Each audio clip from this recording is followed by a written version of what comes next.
A little chaotic video today. Hi, my name is Marcus. I'm the compiler of a collection of therapy quotes entitled 1001 Windmills of the Mind. This is part 2 of a TQ 2542 to 44.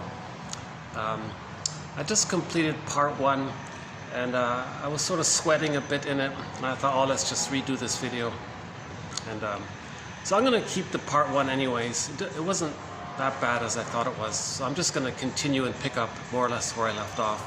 So in part 1 I was sort of covering a little bit about the psychoanalytic perspective, referencing the theory about repetition compulsion, replaying the past and the present because of the pain we're feeling with the fantasy that we can undo the past, the different versions of repetition compulsion, or the different ways we reenact it, either direct or through what's called identification with the aggressor.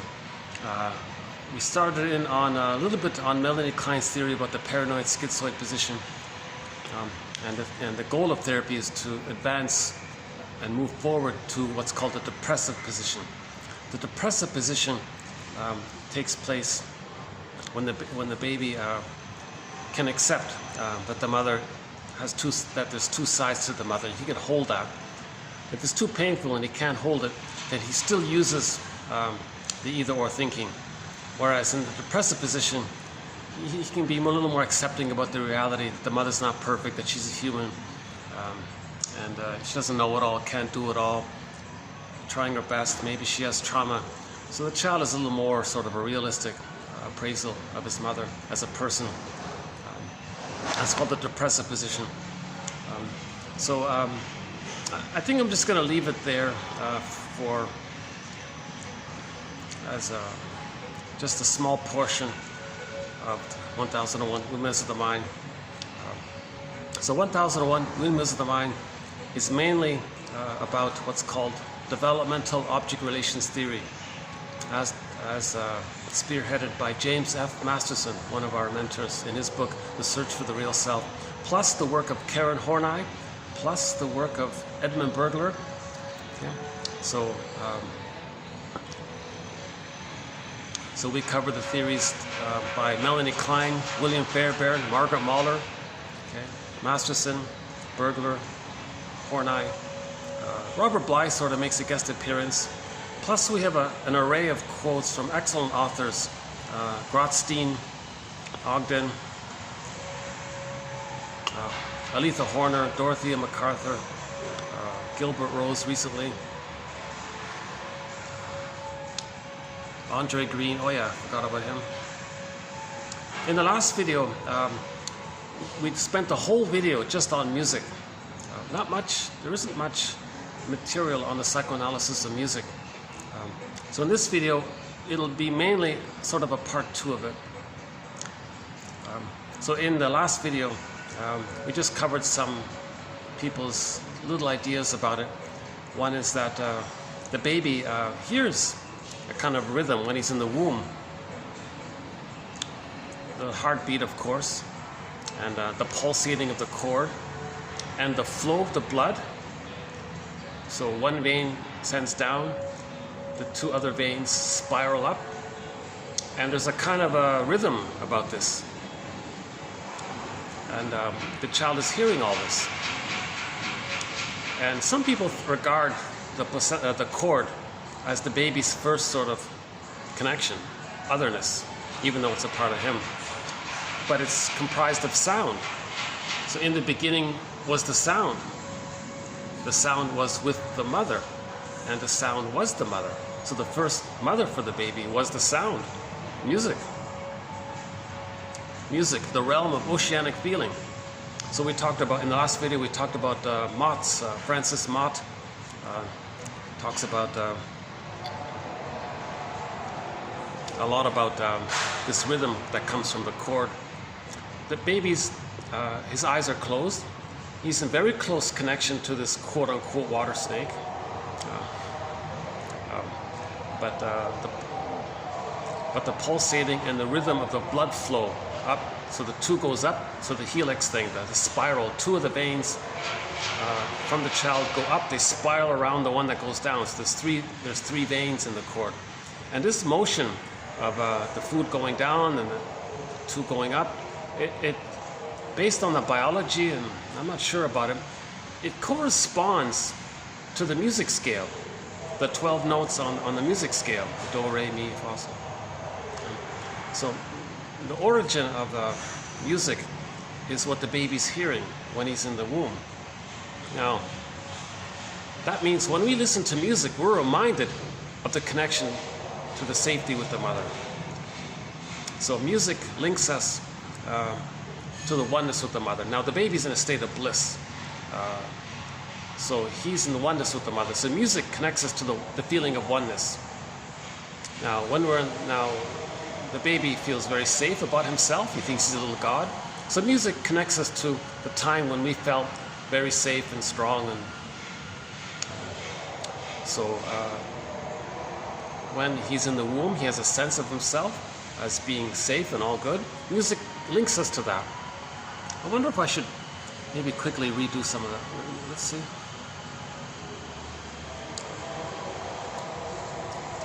Not only does music have the ability to reach right into the unconscious, but I would suggest that music, particularly tonal music, resonates at the unconscious level with what I have elsewhere called a psychic home, the basis of our sense of identity. So music is linked to our sense of identity. So the first basic original sense of identity, it's us with that music that we're hearing. So music links us to our identity. So if our identity had a sound, it'd be music kind of thing. That's by Roger Kennedy. Music as a presentational symbol. Music symbolizes a state of oneness that Sandler describes as a confusion of self and object representations. That's the merger, right? Our former audiophonic skin wrapping us in our intrauterine situation, music can also revive this envelope by its sound, tonal configurations, and rhythm, thus allowing us to remember the situation somatically and to recognize our former state of oneness in its guise. So music makes us recognize underneath our sense of oneness. So music is just the mask. Underneath is the feeling of oneness, the good feeling of oneness, where we felt our most basic identity. Right? The feelings that we experience when listening to music that we like relate to this state. They are nameless. Yeah, okay. The only way I could think of the cord as having any direct neural registration was through the infant feeling it close to him in the amniotic water, like some water snake pulsating inside him in the dark, noting the flow of blood in the cord. Yeah, so here it is again with Mott. The baby notes the flow of the blood in the cord. The food is coming down. The waste elimination is the two veins that spiral, helix that spiral up. Something going down, spiral go up. Somehow this creates some kind of sound. The baby's hearing all this. He's hearing the thumping of the heartbeat. He's hearing the pulsating. Just as a hypothesis, let's say the heartbeat is the drum, the pulsating is the bass line, and the sweeter sounds, maybe the rhythmic quality, maybe that's the melody or the sweeter sounds. And then later comes the word, the singing. Right? So first was the sound, she said. Right? The sense of music derives from the umbilical cord and its rhythmic patterns. Hermes carried the snake wound staff called, he carried Kion, the umbilical cord, as the first messenger. So apparently Hermes would fly around with the cord, the umbilical cord. That was the first messenger. So between the mother and the baby, the cord was the messenger between the two. And the medical symbol is the staff, that's the vein going down, and the two go up, the snakes that go up. So the snakes and the staff, that's the symbol of the umbilical cord. The caduceus made a very satisfactory formal representation of the umbilical cord itself. So medicine is like restoring that flow. The baby was in perfect health when you had that flow. Medicine is, there's a problem with the flow, let's restore the flow. So they refer to the prototype of health. Okay. So yeah, I think Mott has sort of the best material, to be honest with you. That music is a point of entry into affect is comparable with one person's statement that music reflects a sum total of all the disparate and opposing emotions leading to what he calls a meta-emotion. So music is the meta-emotion. If music links to our identity, and our identity has all sorts of emotions, then music links to all of our sorts of emotions. Hence music being the meta-emotion, the master emotion, the umbrella emotion that holds all of the emotions. And then yesterday we also talked about the tritone by Nagel. I won't do that one here. Music may provide. Okay, and there were other quotes from it. So I'll leave it for yes. If you go to the last videos, click the more link or the see more link, you'll get all of the quotes there. The conclusion was. Music as a metaphorical language whose main function is to represent emotional life symbolically.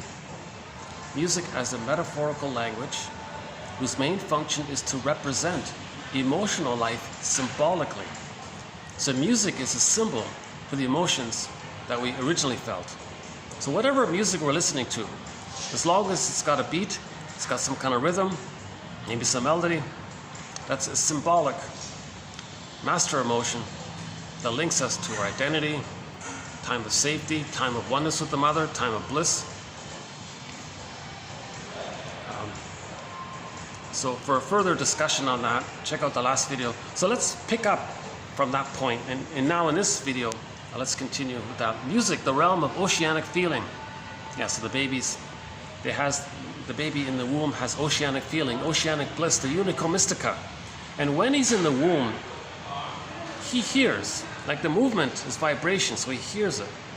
All of the movement in the womb, the heartbeat, the pulsating of the cord, the flow of the blood lines, and one going down, the spiral going up, he hears all this. It's like a sonic object. As Fornari wrote, quote, "In the beginning was the sound, and the sound was with the mother, and the sound was the mother." So the first object is the sound. So maybe the baby thinks, so in other words, music is our first mother. I think that's what he sort of is saying, even though the music is from the mother. But the baby doesn't know yet that. So it's blurred like that. The music and the mother are one. So if we listen to music, we feel one with our mother. The sound envelopes the unborn child, which becomes an integral part of him or her.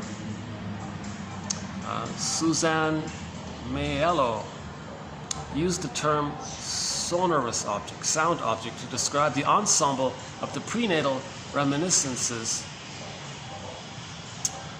that the child keeps in his memory after birth. So the baby remembers this. So the first object is the sound. So object is just a jargon. It just means anything that's emotionally important to us, that we're connected to. That's the object. So the baby's first object might be the sound that he's hearing, the music that he's hearing. But other authors say, well, the first object is the cord and the placenta. Some say, okay, well, that leads to the breast mother. So let's just say the first object is the breast. But if we want to go back, maybe it's the sound. In the beginning was the sound, he says here. Okay, Malloch and Trevarthen, 2009, put forward the idea of a virtual musical other. Musical other. Music as mother, who is present in the baby's mind. A companion whose presence becomes alive through the human narration of sound. Musical other.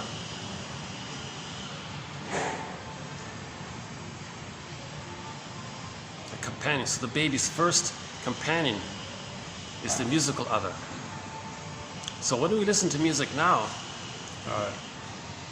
there's an unconscious good feeling because we're reviving the feeling that we had in the womb or shortly afterwards with the mother. If the mother provides the flow there, the musical flow, of the attunement and the reverie, the music, the rhythm with the mother continues in the first 4 to 5 months. Maybe if that's broken, maybe there's more of a need for music. Maybe people who had that reverie in the first 4 to 5 months and they have a good experience of that flow, maybe they can become musicians because they're more closer to it becoming into consciousness. It's a little mystery about why some people can create music, why they have access to that rhythm. The elements of continuity that make up the foundations for the homeostasis are interrupted at birth. Oh, here we go. So this flow, this music, can be interrupted at birth. So a birth trauma can break it all, right? The rhythm of meals replaces the continuous flow of nutritive substances through the umbilical cord. So that the baby had the flow with the feeding. It was perfect, it was smooth, rhythmic, musical, rhythmic, musical. Then it's at birth, the mother maybe follows some kind of schedule, and which she shouldn't do. It should be baby-led. So there can be a disruption there. So does the rhythm between the suckling and the swallowing and relative pauses. The provision. So the child's feeding, when he's nursing and suckling and all that, maybe that's different from the smooth flow he had in the womb. So that maybe that flow is broken. The provision of oxygen previously supplied by a circulatory system shared with the mother must now be obtained by an autonomous respiratory rhythm. So the baby got the oxygen with that smooth flow, but if there's birth trauma and the child is, maybe has some fears, maybe his breathing is, maybe his respiratory breaks the rhythm. Especially if he's very afraid when the birth took place. Through a critical phase, there's the tech guy. Hi. There's the tech guy. Now he shows up. In part 1, I was drenching in sweat, and I just gave up. I hit the stop button, and then I took about a 10-minute break, cooled down a little bit. So I'm back here now doing part 2. I'm going to keep the part 1. Sorry about all the sweat you're going to see in part 1.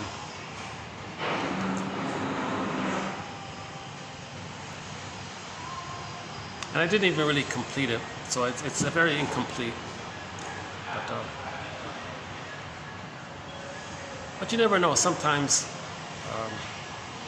things are said in a different way. Maybe the listener can get an idea by it. So I'm posting all of my imperfect. I don't do any editing, so even if it's imperfect, I'm just going to post it. I want to keep moving forward.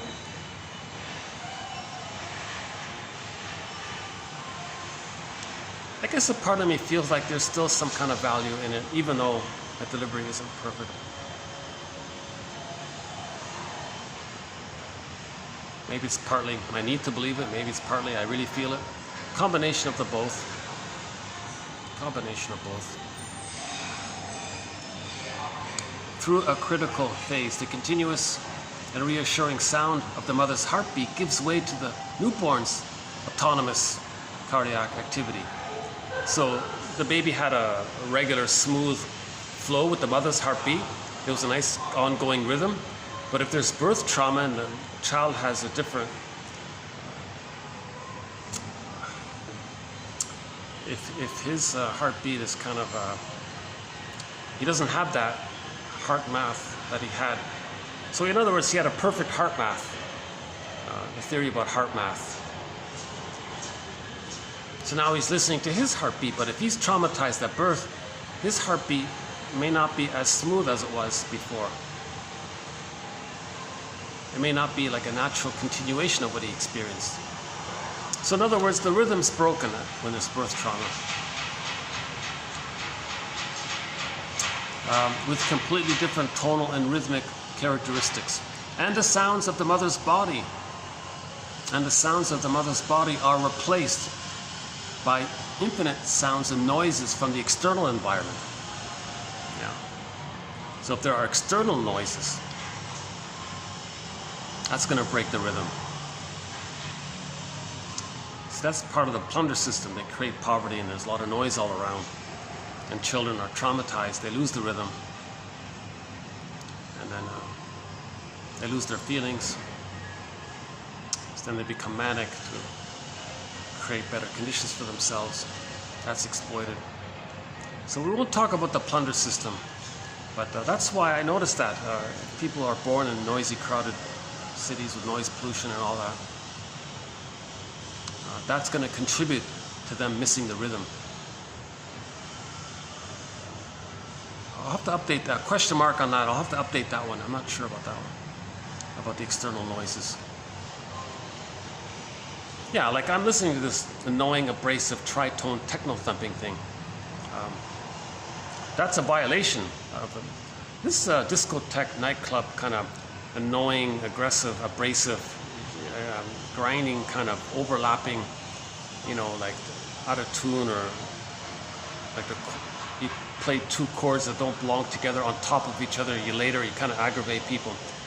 That's a violation of the smooth, sweet rhythm that originally takes place. So if a baby's hearing this kind of,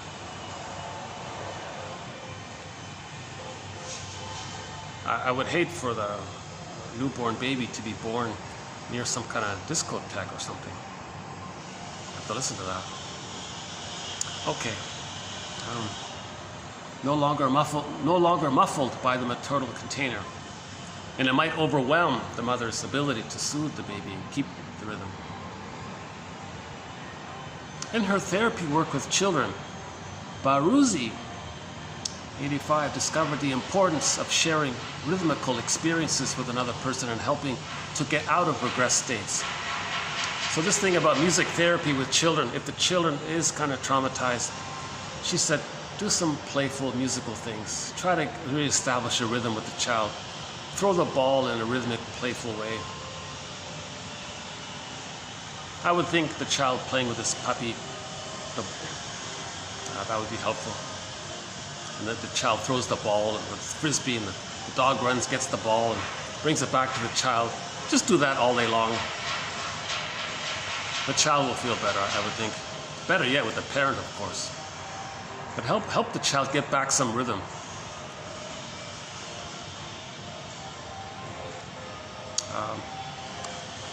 Through overcoming a mechanic way of functioning. So if the child is traumatized, so we don't do my disclaimer again, I'm not a shrink. So we don't have any quotes on child therapy. But it's briefly mentioned here. If the child is kind of very unhappy and he's operating in a mechanical, unfeeling way, we'll get him to play, get some rhythm in his life somehow. Gaining access to affects and vital experiences. While it is true that needs have rhythms, rhythm itself is a need, and it lies at the origins of life. So maybe the doctor with that medical symbol, right, of the cord, the pulsating cord, that's this rhythm there. So she's saying here, give the child some rhythm. Maybe music is a lifesaver for children, or rhythmic play, or pets and things, pet therapy. I think we can agree with Mozart, if it's true that he said it, that, quote, the music is not in the notes, but in the silence between, to which Miles Davis added, quote, the real music is the silence, and all the notes are only framing this silence, because the silence is the connection to our embodiment, our connection to ourselves.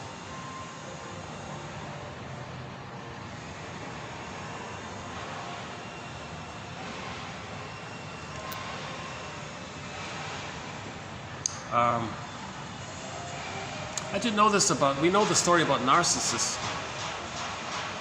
He turned into that little flower, the Narcissus flower. What did Echo turn into? I didn't know this. Echo, with the story with her in the myth was, in one version, is she turned into a rock.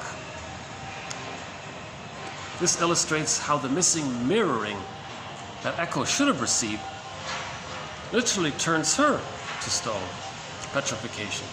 The missing musical mirroring of the other, whose first voice belongs to the mother.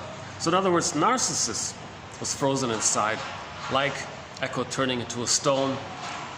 Narcissus inwardly feels like echo. Again, in myths and fairy tales, every character belongs to one psyche. So Narcissus and echo are two aspects of one psyche, of one mind. They're not separate characters in some outer story. Okay, it's a thing called condensation. So when the boy or girl doesn't get their needs met, they're petrified. So they're looking for the symbiosis. So that's in love with the reflection. They're stuck at the oneness there, looking for it, didn't get it. Where's mother's gaze? Where's mother's love? Waiting for it. They're frozen. They're stuck, petrified. So Narcissus is transfixed. He's stuck. He's transfixed. He's stuck, staring at his reflection in the pool of water. That represents that freezing quality, that trauma. Okay. Now, his inward life, his emotionality turns to stone. So while he's frozen like that, staring at himself in the pool of water, his emotionality turns to stone. Echo was his soul, remember? And he ignored his soul. So when a person ignores their soul inwardly, they feel they turn to stone inwardly.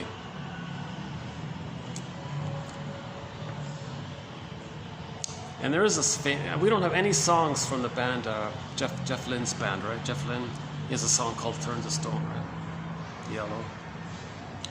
We don't have any songs from that band, but I'm reminded that he has a hit song called Turn to Stone, right? I'll have to check the lyrics about that one.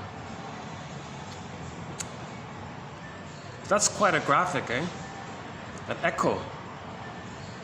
That a person's emotionality turned to stone. That's the petrification. Or right? The frog. Oh yeah, back to in part 1 we talked about Maynard Krebs. He used to collect petrified frogs. Here's the petrification. Music meets psychoanalysis, mainly in rhythm, time, and musical phrasing. There is a phrasing, a sort of breathing, that only psychoanalysis can give some idea of. I don't have any details about how people are comparing psychoanalysis to music.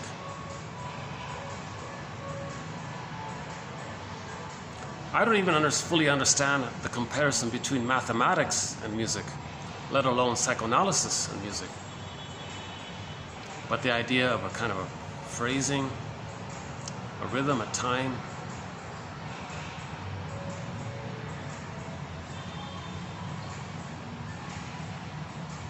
Music, the realm of oceanic feeling.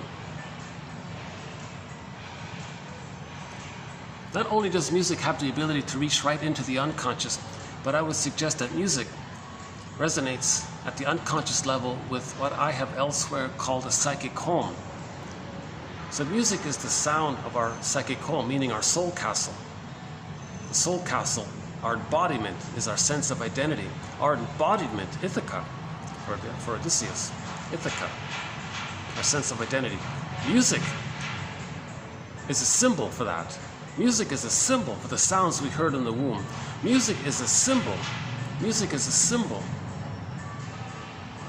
A representation, an echoing of what we heard in the womb, where we felt very safe, very connected to our identity, very connected to the sense of oneness. When the baby feels oneness, he feels the Garden of Eden, he feels bliss, oceanic feeling, oceanic oneness. Music symbolizes a state of oneness.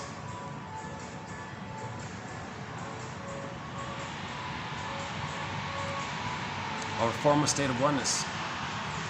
Music allows us to remember this, our former state of oneness. Music allows us to remember our former state of oneness.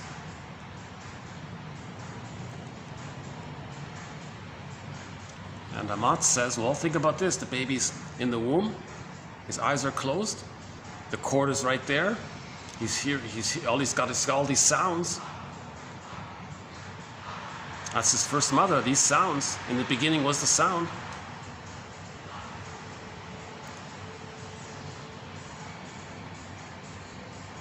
Music is the meta-emotion, the sound. Music is a symbol for those sounds. That's the meta-emotion to link us to all of the sounds we heard, because those sounds, all of those sounds link us to our identity. And then the tritone thing, because if in later life we feel kind of where the rhythm was broken, then maybe techno-thumping music symbolizes our inner conflicts. So maybe we relate to it that way. But if people don't have inner conflicts, it's abrasive. It used to be called Diablos in Musica or something. So for more on Diablos in Musica, so for the theory was it was even banned. This abrasive overlaying was banned apparently for a while somewhere. Music links us. Maybe music can be also a road to the unconscious, someone said. The music stimulated some repressed emotions. Yeah, one guy doesn't like music because it brings up feelings. So he says, because he's afraid of his feelings, and music can link us to our feelings, he didn't like music, he said. The music may be how my unconscious communicates to me.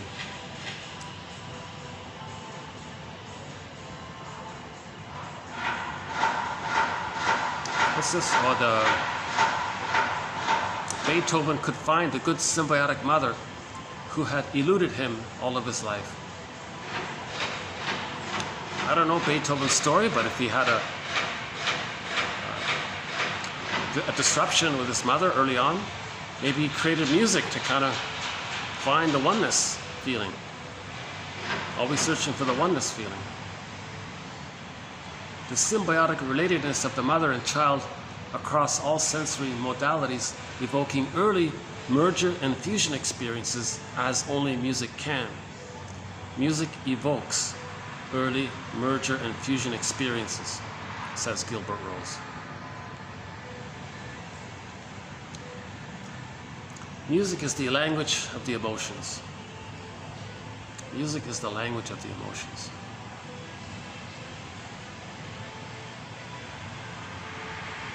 Music is a metaphorical language whose main function is to represent emotional life symbolically. Okay, so that's it for the music for now. The last video and this part 2 video here. Next, we'll move on to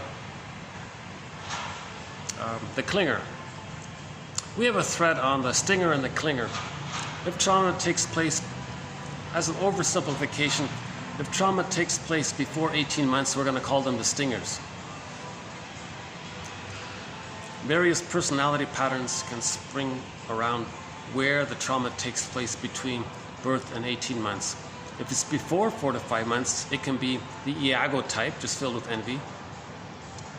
It can be the bully type, that's the controlling one. The narcissistic type, they do merge with the mother, but it's negative. So the narcissistic pattern, they sing the song, find me somebody to shame, because they were shamed. The bully pattern, find me somebody to control, because they're looking for the breast connection. Iago doesn't bother, find me somebody to damage, because I don't want to see goodness. So those are 3 stinger types. If trauma takes place between 18 months and 36 months, they hold on to their sense, their wounded, flawed self, and they're still looking for the good mother.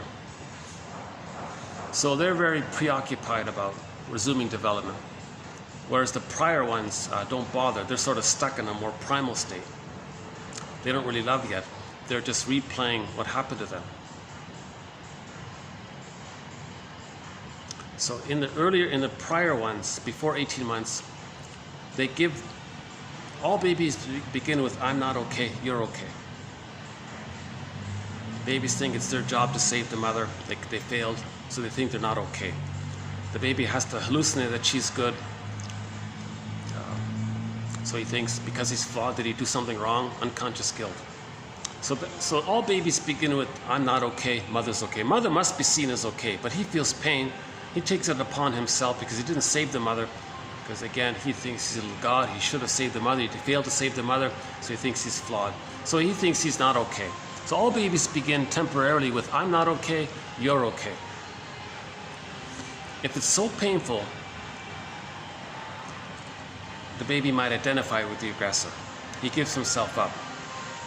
His flawed self he sees onto others and says they're not okay.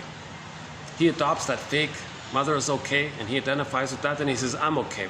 So his mindset is I'm okay, you're not okay. So that's the stinger. He'll say he's okay and you're not okay. Now the stinger can take three forms: tying somebody to shame, control, or damage. That's the Iago one. That's the worst of the one. The worst of the three, I think, is the Iago one. Iago only has envy. He doesn't want to see goodness. Now the bully pattern is greedy, and greed does destroy. So often the bully pattern is like a tool for the Iago pattern. Again, back to that one again. Baby can't tell the difference between the breast and his experience of the breast. If his experience of the breast is that he no longer wants to be reminded of goodness, he gives up about goodness, so that's hatred of the good, that's envy. Now the organism seeks, so to stay connected to his mother, envy means the mother, to stay connected to the mother and to feel safe with the mother, he's got to be envious. So he's going to be envious. Now the organism, beside all of that, the organism seeks healing. It's going to repeat the need to take in the goodness, but he rejects the goodness. But he says, well, wait a minute, greed destroys, so he'll accept the greed because the greed destroys. Now greed never satiates anyways. Greed never works anyways. No thing you get in the present can be the transformative, loving breast mother in the nursery. You can't travel back in a time machine. So it never works, hence it's insatiable and it's timeless like that. So a guy like Iago, or a person with the Iago pattern, it will tolerate, will put up with greed because greed destroys. Now the bully pattern, they're greedy to constantly see if they can somehow magically undo the past. So they want to, again, greed means they want to, whatever's symbolic of goodness later on in life, they want to gobble it all in. So the gobbling part is, the devouring part is, when the baby was nursing, it was just a basic need. He doesn't want to gobble in, the baby's not greedy. He just needs his basic ordinary needs met. But when he doesn't get his needs met, he tries harder and harder. Finally, the baby's desperate, he's enraged. So he's going to fantasize, controlling the breast, devouring the breast, possessing the breast, hence the greed part comes in. Unmet need turns to greed. So in the Iago pattern, it's envy, but the greed is there as a tool or Trojan horse for the envy. So somebody described the plunder system as driven by envy, not greed. It's not about greed. Greed is just a tool for the envy. Envy means they want to remove the source of envious feelings. They don't want to see anybody outside having anything good. They don't want to see anybody happy or anything that's seen as good or valuable. They want to see it damaged.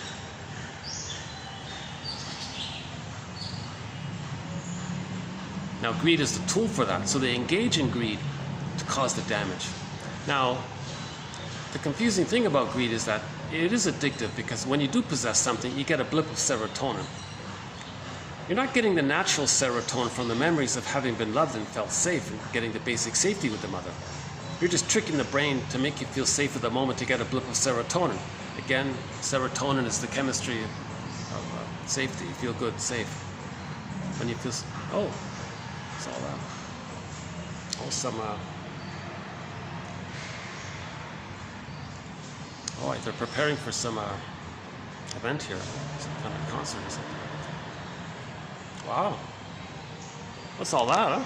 Check that out, huh? Some kind of machinery going on.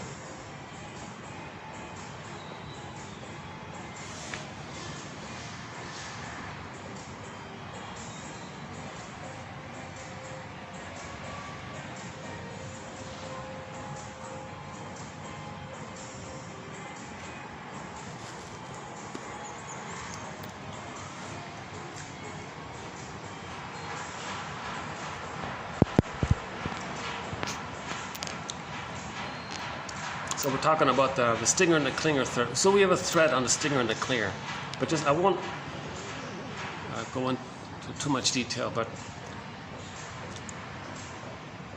so the three stingers that we're going with at the moment is the Iago pattern. Iago pattern, just envy. He's very passive aggressive. He sneakily or covertly or indirectly or sets traps and tricks people's innuendo, creates lies around others, gets others against them.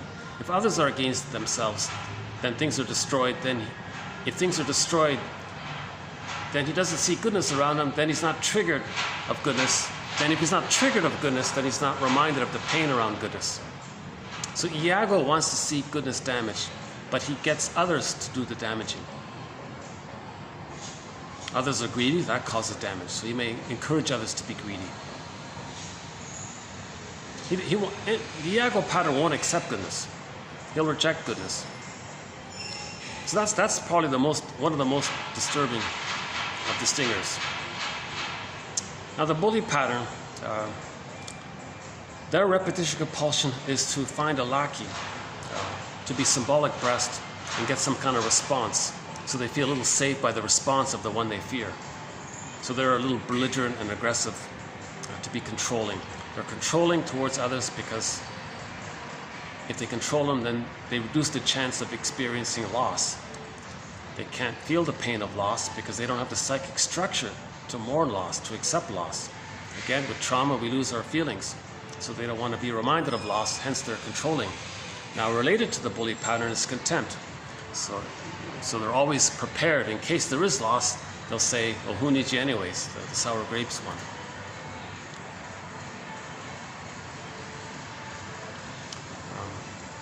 Now the Schadenfreude is there. So the bully pattern, there's sort of this sense that if they get a lackey, then that's symbolic that the mother responded to them. Again, the bully pattern is they were prematurely ejected out of the mother-infant dual unity. Maybe they never really bonded with the mother safe really at all afterwards. So they're in this manic attempt to get someone to be symbolic breast. Again, the unconscious sees the present from its point of view. The conscious mind knows that the lackey isn't the breast, but they're dominated by the puppet master. Sorry, I'm a little distracted. Boy, today's been I thought today would have been a relatively smooth day, but actually it's been a very chaotic day. That's people coming in. I still hope, despite this video being quite filled with interruptions and my anxiety, I still hope something of value is getting through.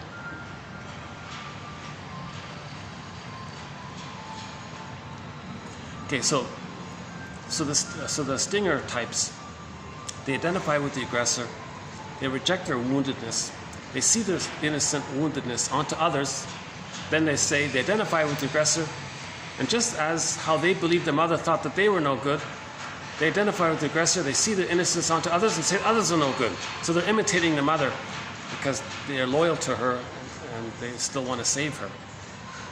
And they're waiting for the mother to change her ways so he can get the love they need, so he can feel safe enough to separate and individuate. But he's stuck repeating what happened.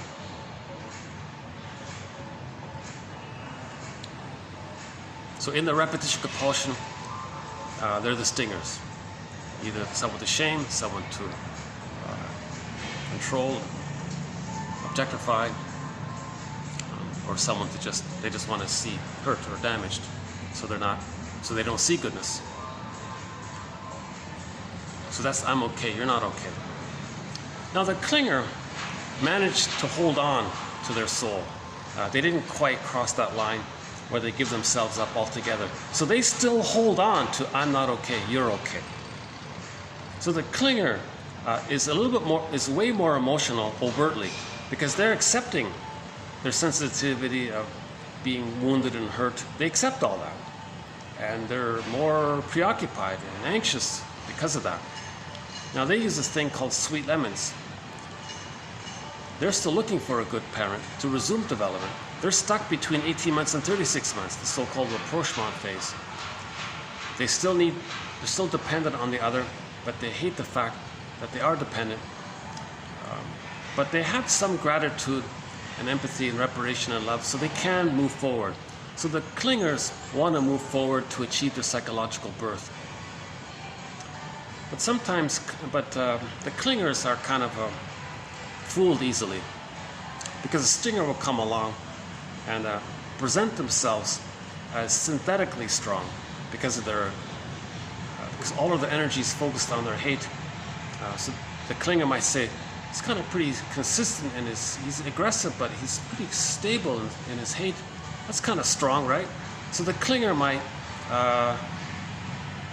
delude themselves. Oh no, they're not bitter. They're sweet, because they're desperate to replay and recapture and pick up development. So the clinger may actually marry the stinger. The stinger is thrilled because now they have someone to shame or hurt or control or something. The clinger says, no, it's okay, it's okay. The clinger sings the song, find me somebody to save.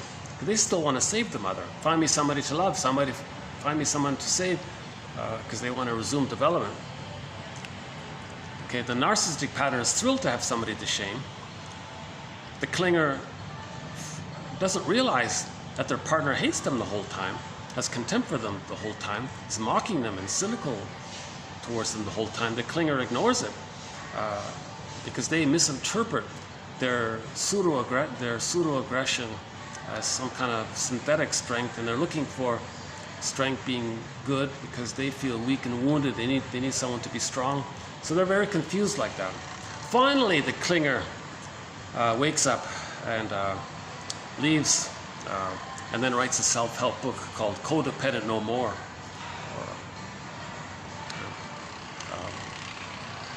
So if the clinger and the stinger get together and they collude, these marriages often become like sour milk, or they rust out, very dramatic, very emotional. Both don't see each other as people in their own right. They're both competing to see whose childhood they can recreate. Lots of ups and downs, very emotional, very, very dysfunctional, a lot of pain. There's couples in collusion, sometimes called cat and dog marriages. The clinger becomes like the dog, the pursuer. The other ones emotionally are distant. Finally, ironically, if the clinger does leave, that may coax the stingers to pursue them. No, don't leave. I need someone to shame. I need someone to hurt. Don't leave. Clinger says, you just need me to hurt me. You don't need me because you love me. Well, it's a collusion, right? You want the fantasy that I'm going to be the good parent so you can find yourself. So it's a collusion. We're both together based on these fantasies. The codependent says, no, this is a waste of time, because my fantasy is never going to turn into reality. The stinger says, well, that's right. I haven't received the love. And I was kind of hoping you could be the good mother that I needed. So in a couples in collusion, they both think that the partner in the present, they both see them as the parent that should have been there in the nursery. Right? I love you, you're perfect, now change. They're both both are traumatized. Both want to replay the trauma. The partner is seen emotionally as the parent from the past. The fantasy is that the partner is going to be a proxy for the fantasy, imagining that the partner is an emotional reincarnation of the parent now here. Now the parent / partner proxy for the parent, the proxy as the new parent, reincarnated parent, is going to be the proper, needed, loving mother that was needed in the nursery. The other's doing the same thing. It's ridiculous. Nobody in the present can be the needed mother for the past. You're not seeing the people in the present. So the clinger also is not really, the clinger also is objectifying the stinger. The stinger is objectifying the clinger. So that's couples in collusion. They're not, neither of them have really achieve differentiation. Now the clinger is sort of midway. That's what's confusing about the clinger. They're halfway have differentiated. They treat the stinger very well, actually. They respect them and have empathy for them. They actually want to save them and help them. And the stinger says, oh, I love that. That's great. You're going to stay around being a fool trying to save me? I can't accept goodness. I'm filled with envy. But if you want to delude yourself and idealize me and think I'm so great, that gives me a chance to shame you for it. I feel connected by the shaming. So the stinger feels safe when they have someone to shame, control, or damage. Now the clinger says, well, I have empathy for you. I want to maybe help you. Oh, knock yourself out. Fine. You can try to save me if you want. It doesn't work like that. It only works if two people are conscious to heal. I'm painting a sort of a painful picture here, aren't I? I'm sort of reminded of these types as I speak. So the clinger holds on to I'm not okay, you're okay. I think my phone's gonna, whenever my phone suddenly cuts out, I think that'll have to be the end of it. I get reduced storage when I do this in parts for some reason. That's too bad. Yeah, okay. If it does cut out, I'll see if I can do a part 3, because I'm not finished here yet. Okay, so the clinger says, I'm not okay, you're okay. The clinger is sometimes called by some people as having, quote unquote, an anxious, preoccupied attachment style. So let's just call it the preoccupied attachment. Now the prior ones, the stinger ones, they have what's called the dismissive one. And the dismissive one, or the avoidant one, has different forms. The feared one, I'm not okay, you're not okay. The envied one, I'm okay, you're not okay, etc. Yeah, Iago doesn't even think himself to be okay. He doesn't even see himself as good. Iago says, I'm not okay, you're not okay. That's why he's sort of the most damaging of all, right? So let's go back to the clinger one. He's the hopeless romantic and the pleasers, the clingers, the helpers and all that. The type 2s often on the Enneagram. Okay, Hughes here describes them as in 4 parts in his little checklist there. The preoccupied attachment style. Quote, you tend to overemphasize the importance of relationships in your life while de-emphasizing the importance of your autonomy. Yeah, so the clinger says love is everything, gotta have love. So they're more emotional about love.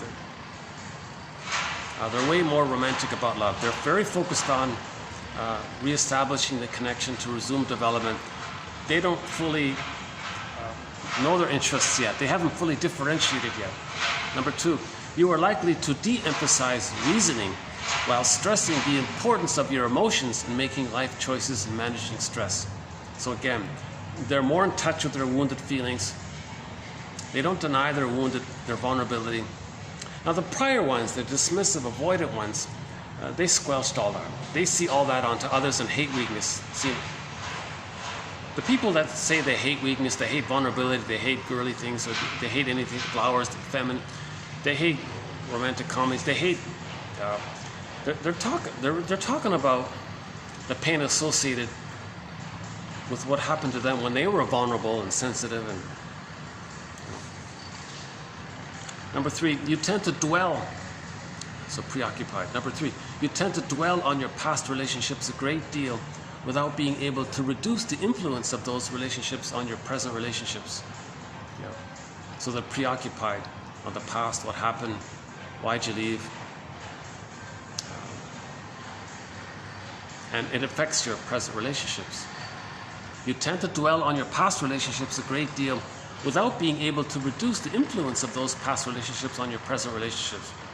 So they can't find closure, they can't. So also the preoccupied type, the clinger type, they also don't know how to mourn fully. Again, differentiation is needed to mourn. The clingers have only sort of halfway. So they're also replaying the past and the present. Number 4 here, you tend to seek security and happiness within close relationships But since your sense of autonomy isn't well developed, you tend to be insecure and unhappy in these relationships. So even if the clinger or pleaser marries a stinger and they feel some kind of pseudo stability there, they're not going to be happy because they don't have their autonomy yet, and their narcissistic partner is not going to help them for their autonomy. They're nowhere near that. They just want somebody to shame. The clinger says, can't you support my development? You seem kind of confident. That's not real confidence. Their aggression is, their anger is a mask over all the pain they're feeling, or the shame they're feeling. So the stinger doesn't know what you're talking about, basically. And they laugh at your foolishness, because that's an opportunity for them to exploit. So the stinger exploits the clinger because the mother exploited them.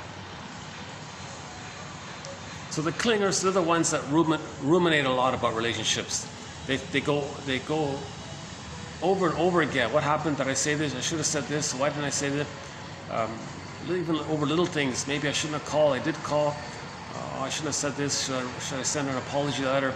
So they're very, they obsess and ruminate a lot about relationships. And their whole life is, they're more focused on the relationship side of life more than on personal expression, personal interest.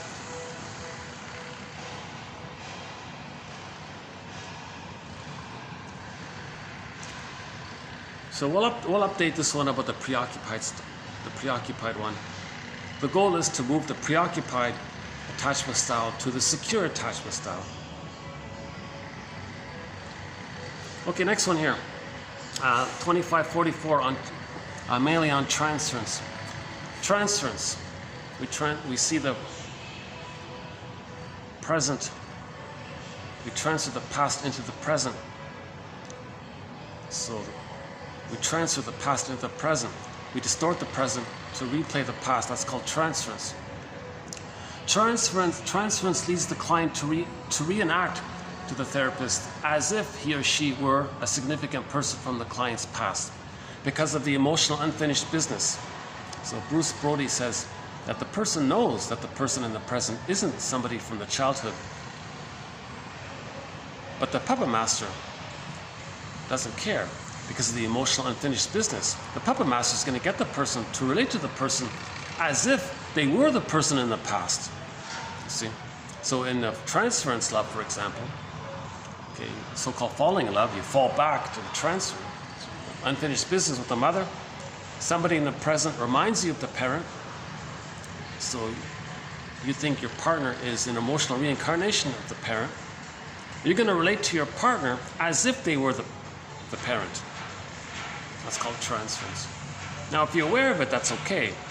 You can heal. And if you're not aware of it, that's called transference neurosis. Transference acting out. Masterson says in that case, the first goal of therapy is to convert transference acting out or transference neurosis into garden variety transference where you can be aware of it. Transference suggests something yet to be resolved, something that perhaps by its very nature resists resolution. What is transferred to the new encounter is not the content of the old relationship, but the dynamical force of affects. So that dynamic with the mother is going to be transferred. That's going to replay the dynamic. He says here, maybe it's not so much about the content, it's more about this dynamic. But the dynamic is based on the unmet needs. So there's just an added element there. Transference catches the then and there of the past. Transference catches the there and then of the past and the here and now of the present. You put it together. Oh, catches. Like you catch it, right? Catch the ball, right? So transference catches both the there and then of the past and the here and now of the present. They catch it. As a mode of address, the message is derivative of something else, reminiscent of another scene, but uncanny in its present urgency. Okay. So the there and then, there was an urgency. Mother, feed me, make me feel safe, love me, mother. Revived in the present, urgency, person in the present. Symbol for my mother in the past. Could you be the good mother that should have been there in the past? Sense of urgency. The next part. What seems to distinguish transference from transference neurosis is not the nature of their content, but whether what is carried over is the neurotic compulsion to repeat old conflicts in new situations, or the working through of one's history of learning to love. Okay, so in garden variety transference, you pointed out to the person there's a healing element to it. In transference neurosis, it's more this compulsion to repeat, and you're not even thinking about learning, you're not even there yet. It's just such a strong emotion.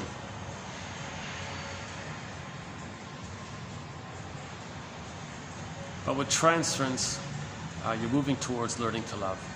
So transference can lead to healing, but transference neurosis, you're stuck in the past too greatly. By interpreting the transference, the client learns about the nature of past relationships. Transference reveals the past, and more importantly, learns to question their influence in the present. So we want to question this. By interpreting the transference, the client learns about the nature of past relationships, and more importantly, learns to question their influence in the present. Yeah, is it helpful? Is it realistic to... You're always going to scare people away if you're putting such great expectations on them. So it helps you to question things. Many attribute to others wishes and impulses of their own. Okay, next one's on projection. All right. Many attribute to others wishes and impulses of their own which are unacceptable to them and which they unconsciously try to get rid of. Remember, the baby was enraged, and he says the mother is enraged. So the baby tried to get rid of his rage. He has it, but in his fantasy, he wants to get rid of it, as it were, by projection. It is as though such persons said unconsciously, quote, "It is not I who have such a dangerous wish, it is she." So the baby says, "It is not I who has this devouring enraged quality that wants to control and bite and take in the breast." No, the mother has all that. The mother wants to do all that. It's called projection. Projection. This is a defense mechanism which results in the individual attributing a wish or impulse of his own to some other person, or for that matter, to some non-personal object of the outside world. Okay, so in general, people can project onto things and places, not just people. Okay, last one here on prejudice. Prejudice is indivisible from psychic matters of desire and memory.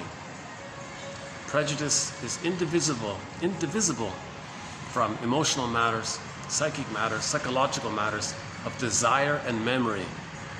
Desire and memory, wishes and memory. Prejudice communicates that there were unmet wishes, and you forgot it, remembering. Prejudice is an attempt to help you to remember. We repeat in search of memory. The prejudices we bear are often wholly or in part the result of an unconscious projection of wishes and impulses of our own. It's a general one there. But I like this one here. Prejudice is indivisible from psychic matters of desire and memory. So if you know somebody who's engaged in prejudice, that's related to matters of unmet wish and their attempt to remember how they didn't get their needs met, their wishes met. Prejudice is a mirror to say that the person, while in the nursery, didn't get their needs met, and they don't remember it. And prejudice is to replay it somehow, communicate it somehow. So prejudice is like a coded communication that in the nursery something went wrong. Prejudice is confession of attachment trauma. In particular, attachment trauma prior to 18 months. Prejudice between, trauma between 18 months and 36 months, they're sort of in the middle there. Under stress, they can go back to the earlier state. But generally, the clingers and the pleasers, they're less like that. They're more tolerant of people. Because they experience more tolerance from the mother.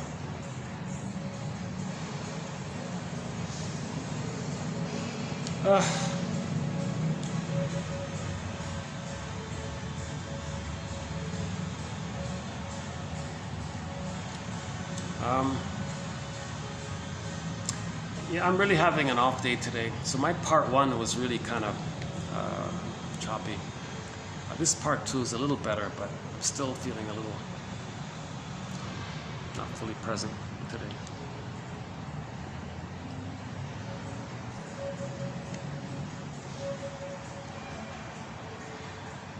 Yeah, maybe it's the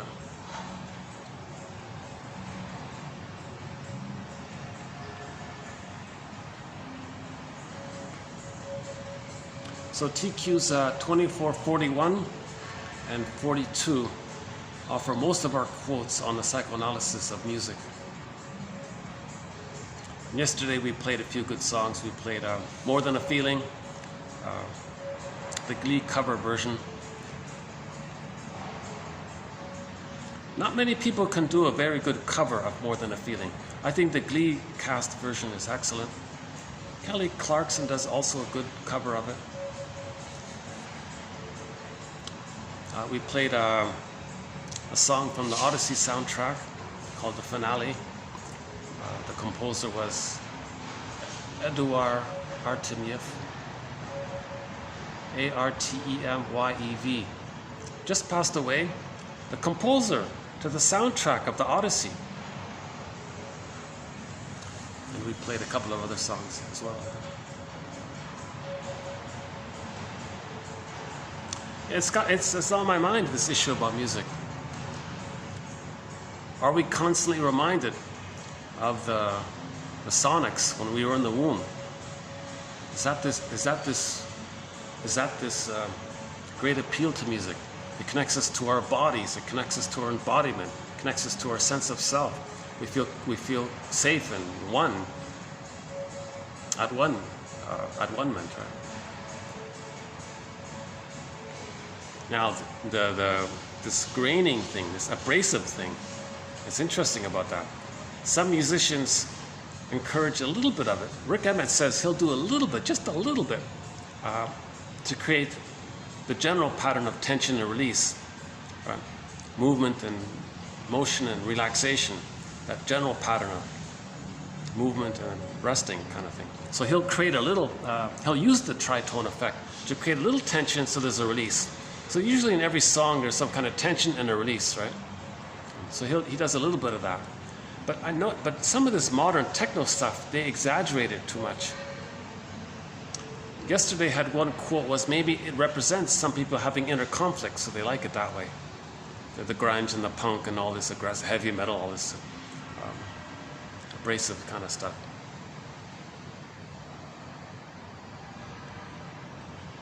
Maybe the heavy metal is mostly just about anger and rage and anger and all that, right? Because the baby felt rage and not getting a secure attachment style. And now the latest quote is 90% of the babies in North America are getting an insecure attachment style. Not 70, 90. I think he said it was 45 for the narcissistic pattern, a 5 for the bully and the schizoid one. That's 50, right? And then another 40 was for the preoccupied one, the anxious one, the clingers and the pleasers.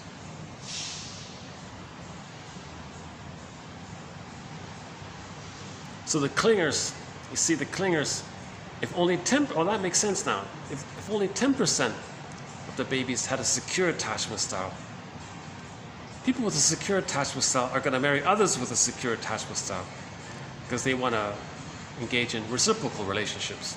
They want their marriages to become like fine wine, so they recognize that. So there's no one left. So what do the clingers do? Who do they have left? Who can they turn to? So the clingers have to, they regress back and marry the stinger. Now the stinger's thrilled to have someone a little more advanced available for them. Joe Lachkar calls it the so-called borderline narcissistic dance or something. But she means the higher functioning borderline, what I'm calling the codependent. The lower functioning borderline, that's still in the stinger category. So she's got to differentiate between the two. So my theory is with Grotstein, there's going to be a higher functioning BPD pattern. That's the Swiss cheese codependent pattern, where they can regress temporarily and they go back and forth. But the lower functioning BPD pattern, that's a fusion between the bully pattern and the narcissistic pattern. So the lower functioning BPD pattern, they're more chaotic, but they still think I'm okay, you're not okay, either way. The lower functioning, the Swiss cheese codependent pattern, or the higher functioning BPD pattern, they still think I'm not okay, you're okay.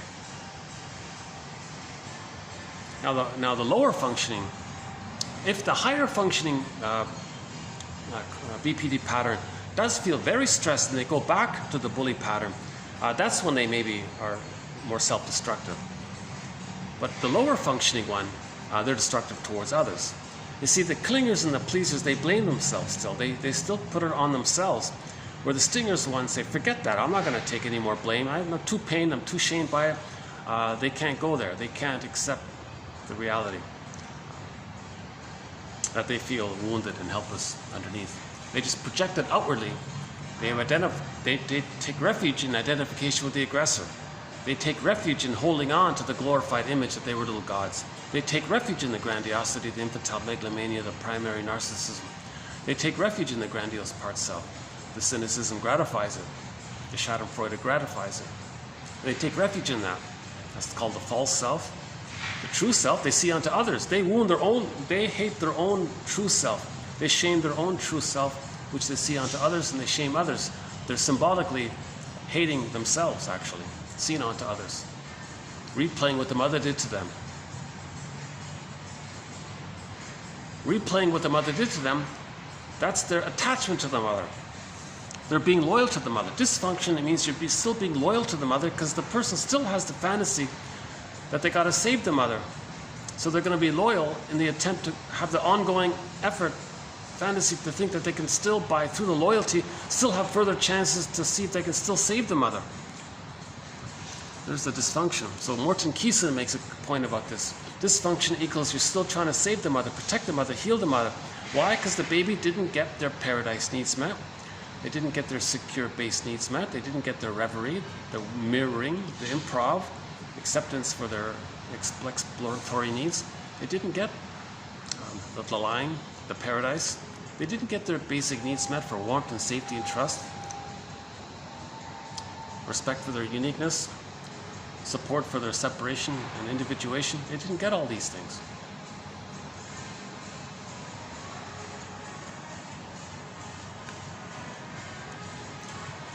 I just had this little self-criticism. Marcus, you should have started this video now. Now would have been a good time to start. It's 4 o'clock here.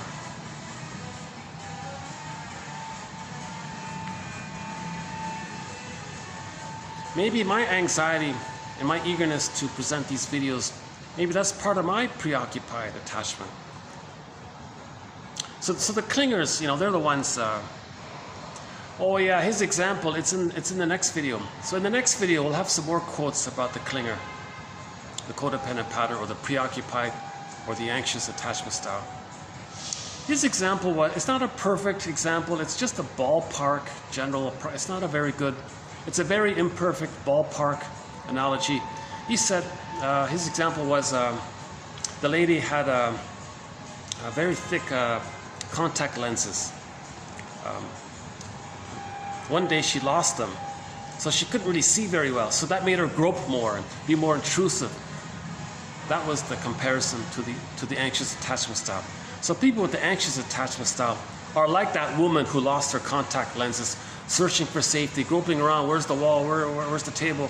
So they're grabbing and they're anxious about it. They're more fearful about it. That's the anxious attachment style, looking for the good parent. They can't find one, so they regress to the pseudo good parent. They lie. The stinger is not going to be a parent. They're an enraged infant. The enraged infant is not will mask themselves as a promise of being a good parent. Okay, that's just a trick to find someone to shame, control, or hurt, because that's their attachment. Doing to others what the mother did to them, and that's how they feel connected to their mother. If they imitate the mother, act like the mother, it's called identification with the aggressor.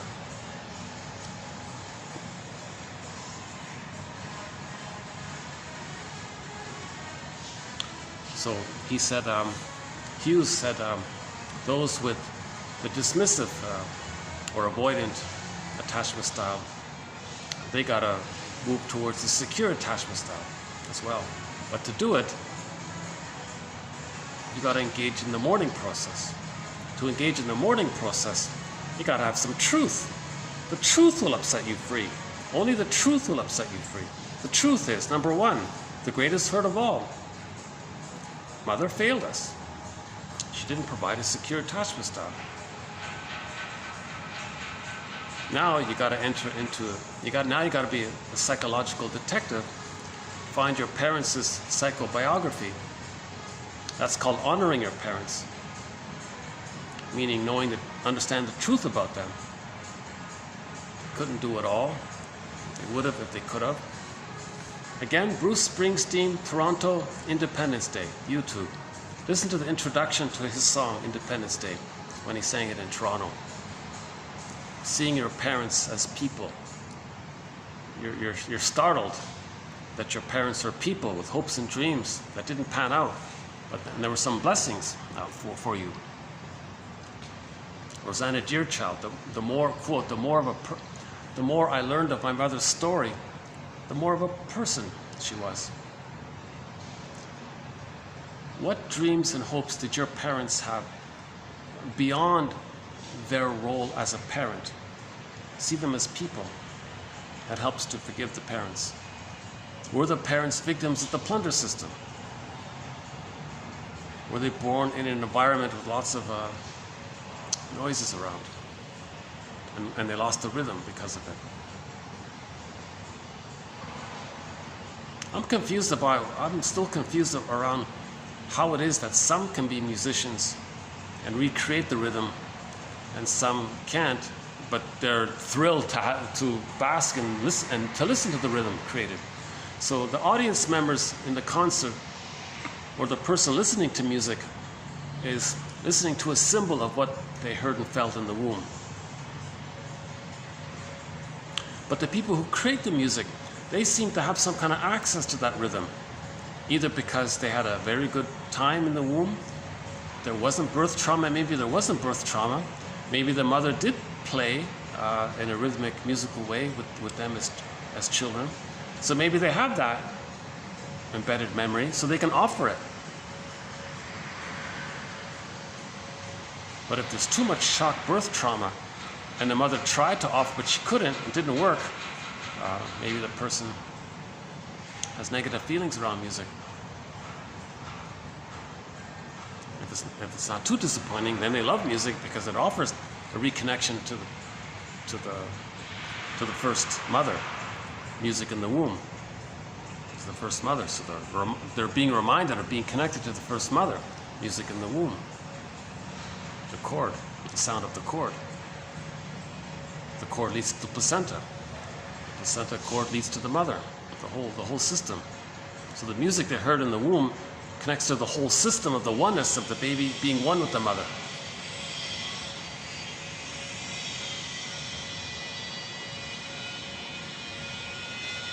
So it'd be interesting to interview musicians to know their early childhood. If the mother sang to them and hold them sweetly, did they have a secure attachment style? On the other hand, a lot of musicians aren't quite dysfunctional, aren't they?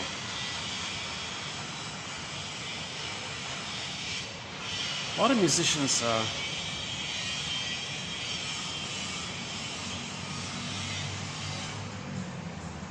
Question mark? I don't know.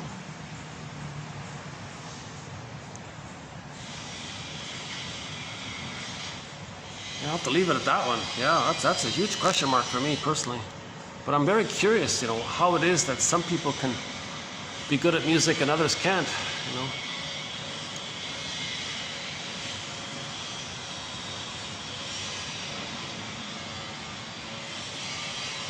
Well, speaking of music, why don't we just start to wrap up this video here with a song.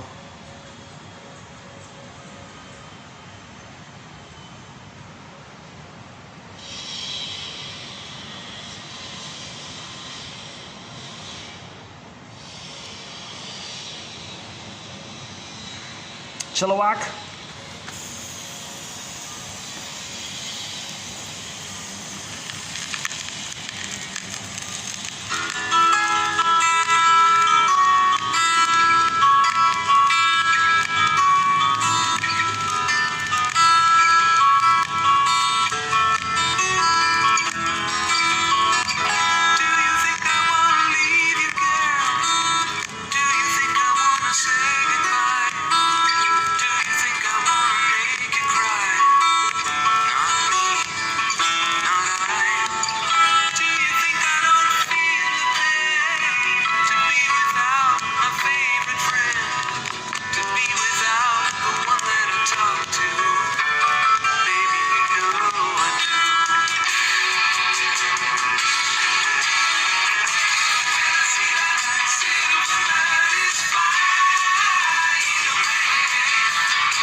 Two of their songs are on our soundtrack.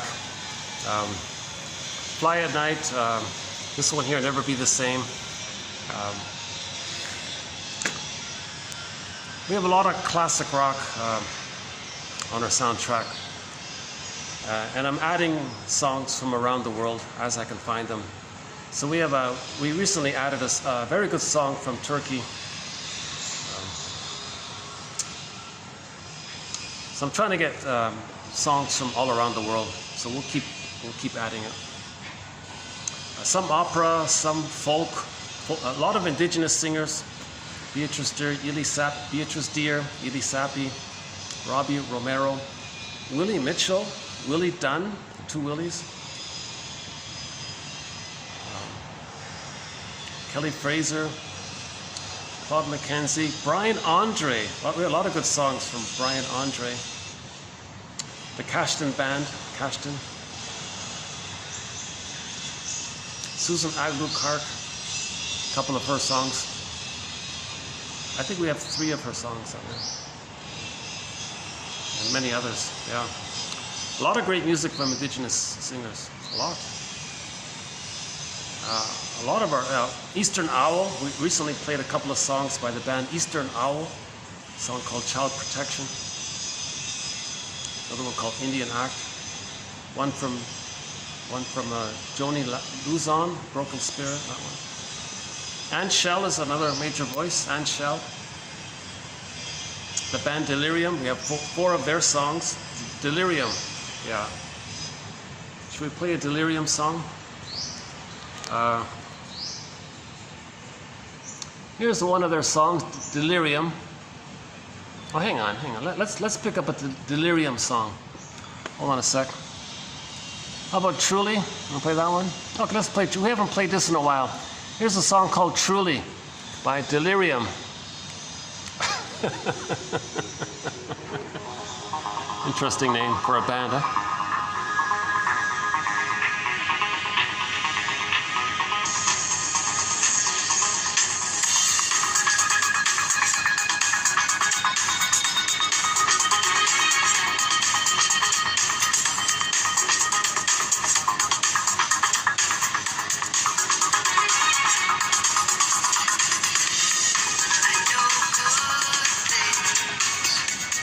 I know bad is way.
I was just thinking on a slightly personal note.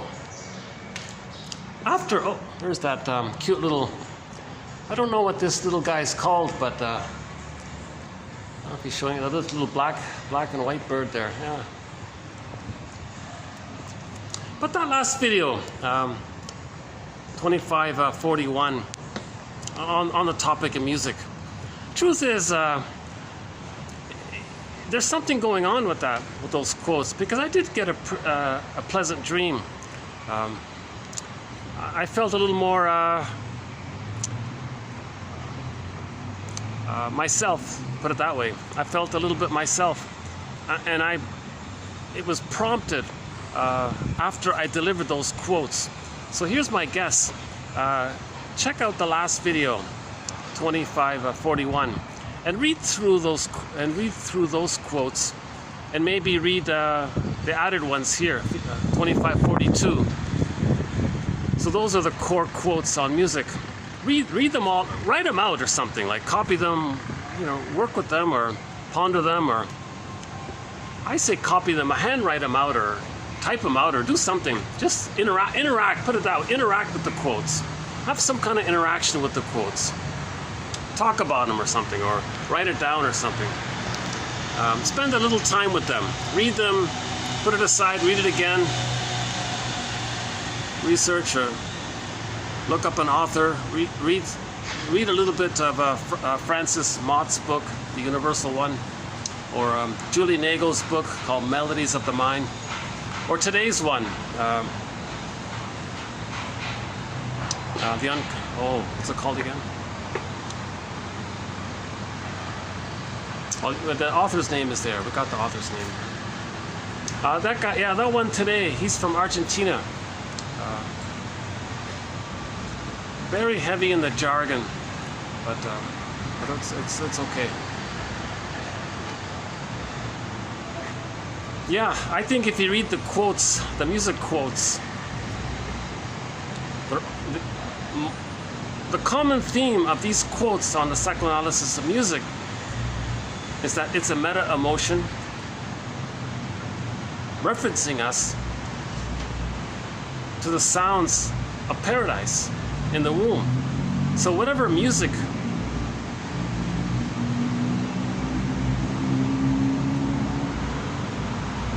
so that thought alone, really, my sense of self, my oneness, my paradise, this strong feeling that when I was a baby I was strong and confident. Really, music is that? Wow. Okay. You have a night. You might have a dream where you felt a little more confident or something.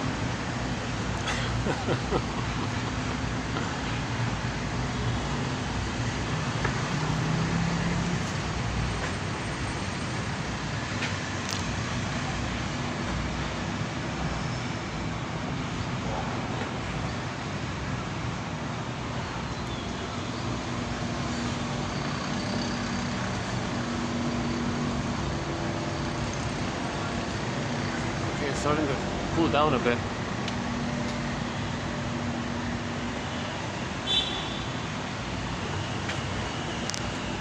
Again, when this video just suddenly cuts out, that'll be the end of part 2. I just want to see if there are any final thoughts on the topic. Actually, today's quotes on transference added a few little points to it. A major thread in 1001 Windmills of the Mind, this concept of transference. If we can heal our transference, if we can be aware of it, and whoa, that's huge, I think, right? Then we can enjoy the present more. If we're not aware of transference, we're still living in the past. We're dwelling in the past. Again, that quote from the movie Greenberg, therapist said to the guy, quote, "You have trouble living in the present, so you dwell in the past because you never really lived it." That's the trauma. The baby can't live it. If the baby's traumatized, he can't live that. He can't process that, cycle that through, have some kind of completion around it, have some kind of acceptance around it. That's called emotional unfinished business. Due to emotional unfinished business, we're going to replay symbolically in the present what happened in the nursery to see if we can have finished business. have closure, so to speak, right? Hey, this is not a bad view right here, eh? Maybe I should just put the chair here. Hey, that's an idea. Why not just put the lighting is good here, right? That's fun. Oh no, I'm gonna block the staff. They usually come down here. Gosh, I really appreciate the 3 hotels. So all of my videos for the past, almost all of my videos for the past 6 months have been done throughout 3 hotels in this sort of complex area here. And each hotel has about 3 or 4 different spots, and I've been bouncing around. But this one in particular, they've been friendly here, this venue here.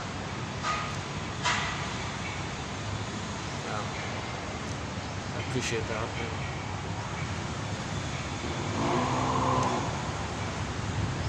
There's that birds, we have one quote from a guy who says, birds in our unconscious, the birds flying around, they're beautiful and they're flying around. Maybe that reminds us that when we were nursing, the breast was unavailable, it wasn't reliable, it was flying around. Mother, feed me properly, where are you going? No, don't leave. So we see birds flying around, like our unconscious is reminded of the elusiveness of the needed good breast. Plus birds are kind of colorful usually, and so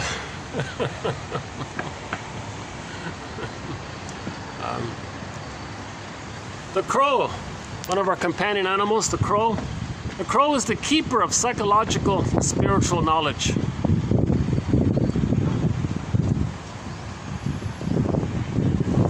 The crow is considered a very conscious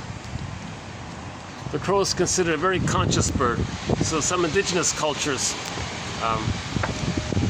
just make up stories that they know a lot.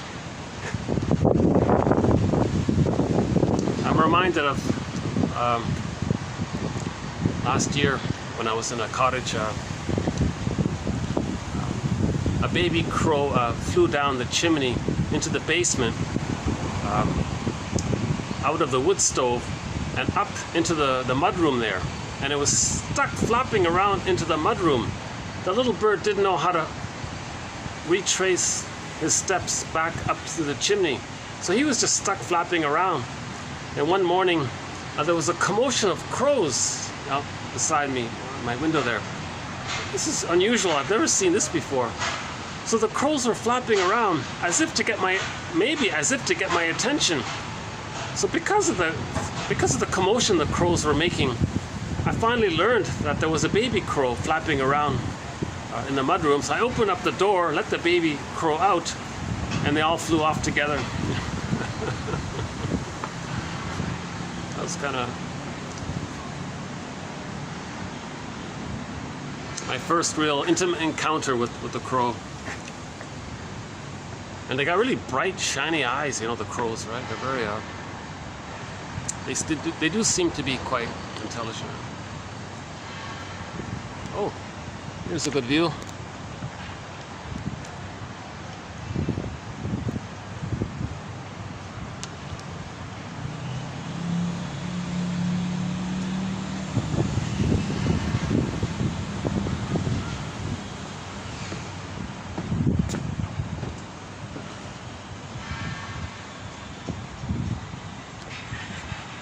There's the little smokers area right here.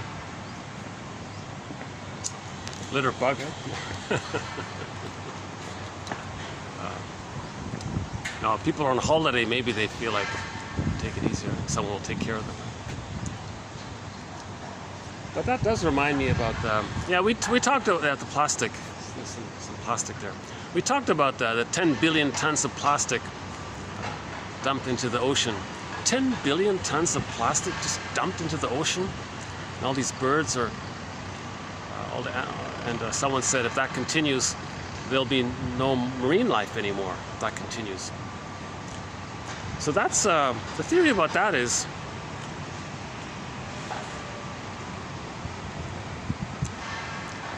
it's a symbol to say that we didn't like being prematurely removed from our placenta. the cord and the placenta. The child didn't have a complete cycle of experience with the placenta because the cord was removed too prematurely. That's a trauma. When there's trauma, we repeat. Now, what does the placenta do? The placenta metabolizes the waste elimination. So, symbolically, planet placenta, unconscious. The planet is an unconscious fantasy. The planet can be the placenta. So, replay the waste, so dump the waste with the fantasy that we can get our old placenta needs met. No, the earth can't morph into the placenta. So the unconscious doesn't think reasonably, right? So people keep dumping, thinking, well, I'm replaying that when I was in the womb, I had waste elimination and it didn't process, it didn't cycle. Now, that's compounded when during the nursing time, the mother doesn't soothe the baby. The baby has distressing waste, unwanted distressing emotions. The mother didn't metaphorically metabolize it. So you blend them together. So a lot of people have unmet metabolizing experiences, right? So again, the baby sends the waste, he gets the goodness. During the nursing, the baby senses distress, the mother replies with goodness. If that's flawed, we replay that onto the earth. So the waste is a repetition compulsion that we didn't get our placenta needs met. The placenta sent unconditional goodness, okay? During the breastfeeding, unconditional goodness. So there's the greed. The earth is seen as symbolic breast or symbolic placenta. So both the placenta and the breast have two functions. They metabolize the waste and send in all the good. If there's a problem around that, we reenact it onto the earth. So we pollute the earth and still gobble in, take in the greed. Now, if the emotion behind all of this is hatred of the good and can't accept the good, then the world is driven by envy. So that's why so many things are being damaged. Food supply, soil, water, air, it's just being damaged. And the famous guy who's partly responsible for this, no one individual can take the whole blame for him, but he was, maybe we can say, he was helping humanity a little bit. This multi-billionaire guy, he said literally, the world is not, it's not about greed. The world isn't driven, what you're seeing around the world is not driven by greed. Yes, greed is a part of it. Greed is just a tool. The world is driven by envy, he said. And you can notice it. What does a 99-whatever-year-old guy with billions of dollars in his pocket, and what does he need more money for? But he's gobbling, he still wants more. Not for the money, but for the effect that greed has. The effect of greed is that greed destroys. Okay? Now, since greed destroys, that means there's less of a chance to see goodness. Envy is hatred of the goodness. Envy means the person doesn't want to be reminded of goodness. So if goodness is damaged, then you're not reminded of goodness. So envy means the person wants to remove the source of envious feelings, to not be triggered of goodness. If the person's not triggered, then they don't feel the stress. Now, part of envy is that if the baby's experience with the mother is envy, that's his connection to the mother, that's his safety. The person being envious, that's his safety to the mother. To stop being envious means he would have to face the anxiety of separating from his mother. Now, originally the baby couldn't separate from his mother without her love first, but as an adult, we can do it.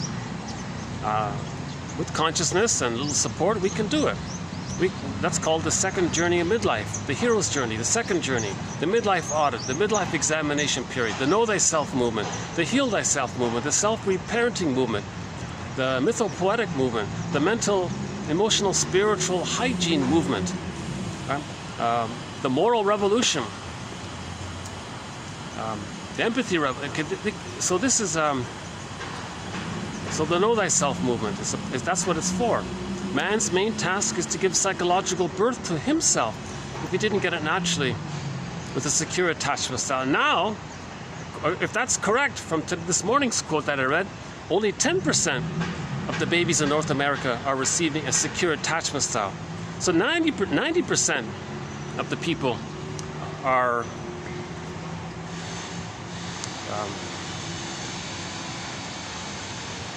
have maybe some kind of duty to themselves and to others that at midlife they kind of question and see if they can forgive their parents, have to go on the journey to how do you forgive your parents. Helen Kramer, we have a good quote from her. Beatrice Deerchild, Bruce Springsteen, and we have a whole thread on the forgiveness area. You got to see the two sides, resolve splitting. Get your Barry Grosskopf's book, Hidden in Plain Sight, Understanding Our Puzzling Emotions, Heal Your Parents, Forgive Yourself. That contributes to it. Understanding leads to forgiveness. Saved by Understanding. I'm going to adapt Rick Emmett's song, Saved by Love. Let's change the lyric. Saved by Understanding. Yes, often it's just cognitive understanding. We're looking for emotional understanding, emotional insight. But that's okay. You know, sometimes the cognitive ideas just are like seeds. They're going to sprout on their own accord. And then you get the aha. So we're looking for the emotional ahas, and then that's the healing, right? The emotional insights, the emotional ahas. Saved by Understanding. 1001 Windmills of the Mind, I believe, can offer some understanding. Still, to the best of my knowledge, only the second time ever a collection of quotes from this perspective has ever been compiled. The first was done decades ago by a guy named Gregory Bauer in his book, Wit and Wisdom in Dynamic Psychotherapy. But to my mind, that's really just a teaser for 1001 Windmills of the Mind. If you take Gregory Bauer's book, take out all the Freud quotes, eliminate that, because that's not him, that's not Freud, that's the English translator. Okay? If you take out the translator's quotes and what's remaining, okay, that's like a sample or a teaser to 1001 Windmills of the Mind. So now, 1001 Windmills of the Mind has approximately, all in, 10,000 quotes. The TQ quotes on YouTube here, which are available through each video, although they're numbered as TQ 2541, many of the TQ quotes have multiple parts to it, representing roughly 7,000 quotes. The remaining 3,000 quotes are in the honorable mention pile, which is in the file. And if somebody would like the complete file, it's available. It's a bargain for the price of a cookie. For the price of a cookie. The website is www.buymeacoffee.com/psychoanalysis. Literally, for the price of like a jumbo cookie or a high-end cookie or something. For the price of a bag of chips, I guess, a bag of potato chips. For the price of a grapefruit. For the price of a pineapple. Is that $4? How much is a pineapple? So for $4, right? Or whatever one would like to. I think the minimum they require you. I think the minimum is $5 Canadian, right? But donations would be greatly welcome. Number one, for practical purposes, but also for the support to know that somebody's hearing this and somebody's finding it helpful. Only a tiny handful of people have taken advantage of this incredible offer. Should I try to be a salesman? Oh boy, I don't think I could do a good job being a salesman. Oh, somebody's sitting beside me there. That's okay, we're almost done here.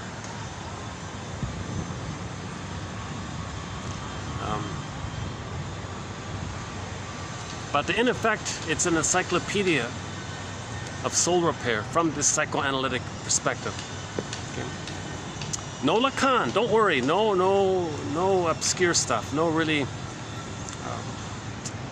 stuff written by people who just want to be gurus. So no Jung, no Lacan, no bad translations of Freud. Hence no Freud, because there are no real good translations of Freud out there. It's mainly developmental object relations theory, plus the work of Karen Horney and Edmund Bergler, plus an assortment of quotes from a variety of sources. 10,000 quotes. I don't really know how to summarize it all in one video. I wish I could.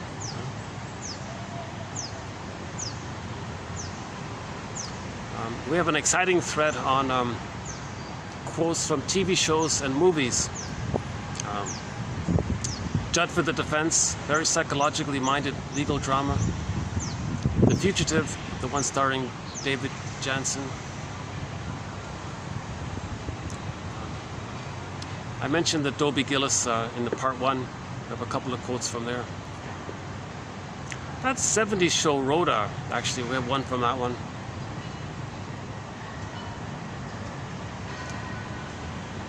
Side Order of Life. Those painful memories, they make us who we are. So we have some quotes from this theory about if you can know your first earliest memories. So yeah, think about your parents. What were their earliest memories? So back to forgiveness. See if you can find out what your parents' earliest first 3 memories are. That can be a pattern for their life. That can tell you maybe that their life is sort of like that. Find out your parents' favorite joke. What's your mother's favorite joke? What's your father's favorite joke? That's a key. That's a clue to knowing their concerns in life, maybe. Find out your parents' attachment style. Which of your parents were more preoccupied, more obsessed about the relationship? Which was more dismissing or avoidant? That's a clue. So who was the stinger and who was the clinger among your parents? Maybe they're both stingers. You can read Helen Fisher's book. She calls them helpmates. Edmund Bergler calls them taking turns playing big shot.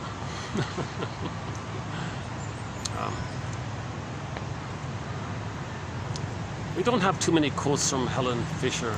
What's it called? Why We Love, her book, right? Yeah, she's a theory about that.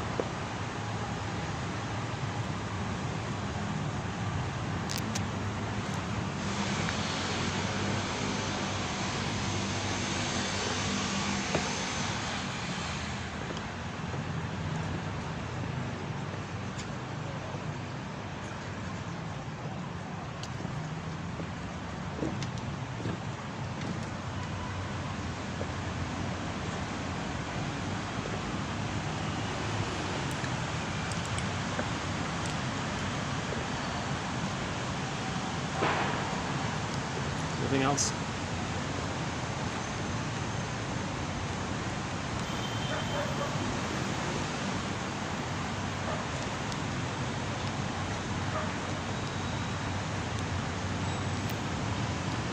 Music, plants, buildings. Yeah, just like you can see the construction there, if you can see it. So just like they're building that building over there. So these quotes are building our consciousness, building theoretical constructs. It's like building a nest. It's called building the ego, strengthening the ego, restoring the ego. So psychoanalysis always looks for an egg in a basket that's missing. To get the egg, we need the basket. The basket, the knowledge gives us some safety. When we have the safety, then feelings come up. So if a person never acknowledged the loss in their life, finally they sit down with their friend and they feel safe with the friend, that safety can bring up important material. Then they can start crying when you feel safe. Grief is healed when it's witnessed by a caring other. The caring other, the caring presence of the other, okay, that means you feel safe. When you feel safe, Emotions come up. Important things you need to say come up. The mechanism is similar to humor, one of our threads, humor. First part of the joke, you feel a little tension, the tritone. Then you get the answer to the joke. Then you feel safe because you got the answer. A recent joke we played was, what was it? Oh yeah, about this client he liked to tell jokes. He went to his therapy. He went to his shrink there or something, and he tried to tell jokes to his shrink, but he wouldn't laugh at anything. He wouldn't want to collude, and because he's just using the jokes as a defense mechanism. But he said one got through to the shrink. The joke was see if I remember it. The joke was one time there was some beggar guy approached some wealthy gentleman, well-off guy, and said, "Hey, Mister, can you spare me a quarter for a cup of coffee?" And the rich guy said, "Oh my God, about an hour ago, I gave you a coffee. I gave you a quarter already." And the beggar said, "Oh, come on, rich guy. Stop living in the past." And that joke made the shrink laugh because he's always dealing with this issue of people still living in the past.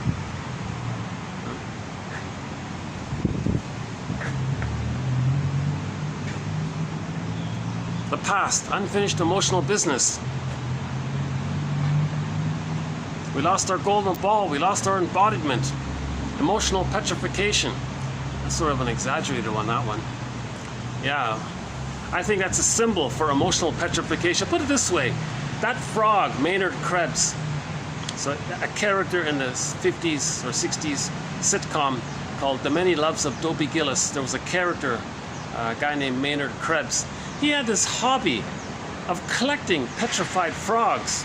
Oh, come on, no one would collect that.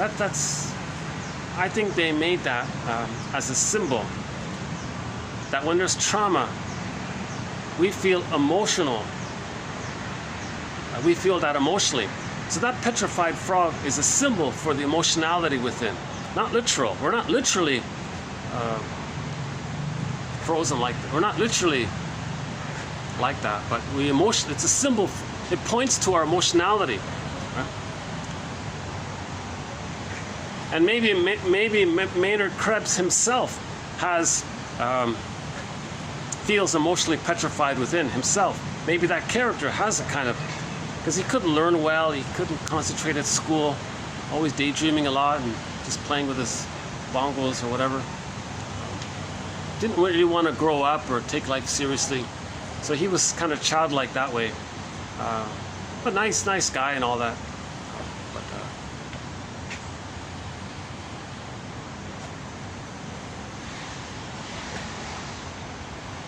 So we come back to life, in other words, emotionally, with the forgiveness.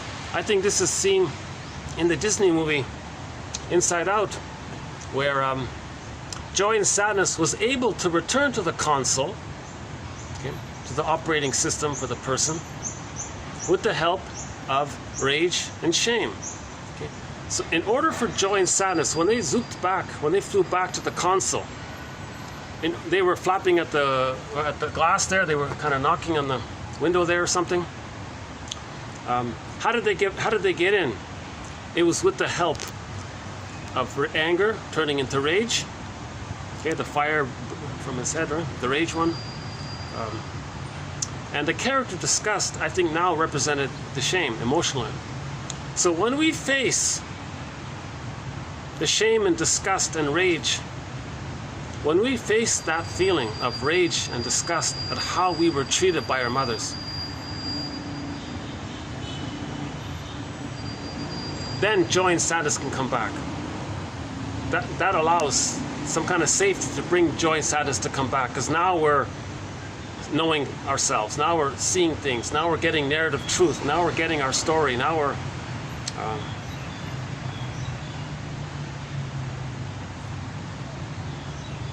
getting memory and feeling. Now we're getting memory. Now we're getting memory, then we get feeling. See? So in order to get our souls back, in order to wake up that petrified frog, free the woolly mammoth, we got to face those true feelings. Now, those deep primal feelings can only come up when we feel safe. Now, to help to feel safe, first you need the knowledge. That's what these quotes are for, and that's the yang of healing. Then you gotta find some kind of caring witness.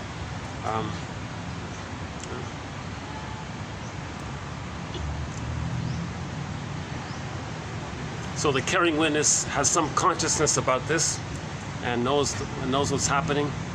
Okay, so that their presence helps the other one to feel safe.